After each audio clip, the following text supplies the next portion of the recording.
در تاجیکستان با ساختمان راه آهن نو شروع کردند که ناحیه وحدت در نزدیکی دوشنبه را با شهر قرغان تپه مرکزی ختلان بزرگترین ولایت کشور وصل می کند. در مراسم آغاز ساختمان راه که تقریبا 41 کیلومتر طول می کشد، امام علی رحمان رئیس جمهوری تاجیکستان شرکت کرد. تاجیکستان راه آهن زیاد ندارد و از این سبب انتقال مال و کالا از یک گوشه به گوشه دیگر کشور وقت و خرج زیاد طلب می کند. صحبت امروز برنامه درباره ساختمان قطعه نوی راه آهن وحدت قرغان تپه است و با عبدالله اشور همکارم در دوشنبه.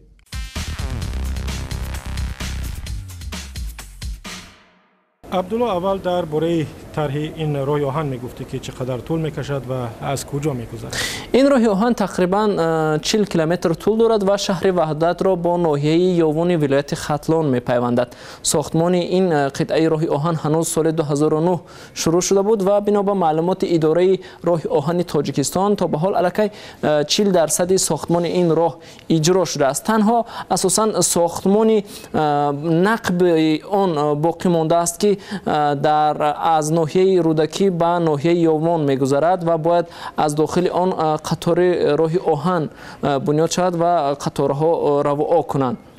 امروز رئیس جمهور امام علی رحمان در ناحیه رودکی با ساختمان این نقب راه آهن آغاز رسمی بخشید و ساختمان این راه آهن را باز هم یک شرکتی چینایی 19 کارپوراسیون چینایی بر عهده دارد و خرج ساختمان این نقب را نیز چین بر عهده گرفته است. انیقترش دولت تاجیکستان از اکسیم بانک چین 60 میلیون دلار برای ساختمان این نقب قرض امتیازناک گرفته است و گفته می شود تا میانه های سال 2016 این نقب باید ساخته به استفاده داده شود. اهمیت این راه آهن برای تاجیکستان چقدر زیاد است؟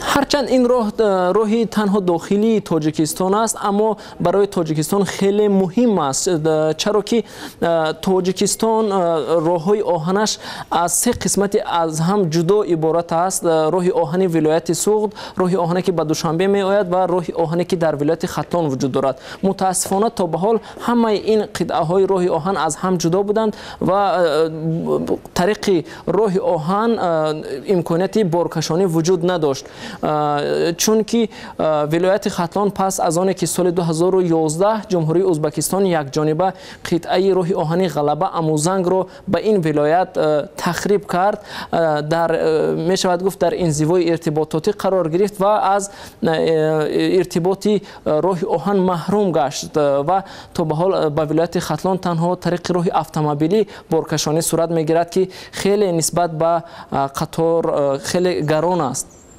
از این رو تاجیکستان تلاش دارد که طریق بنیاد راه آهن قطعه وحدت یوان مرکز جمهوری را با ولایت ختلان پیوند کند و همین طریق از ولایت ختلان طریق قطار به مرکز و از مرکز برعکس به ولایت ختلان بارکشانی طریق راه آهن صورت بگیرد.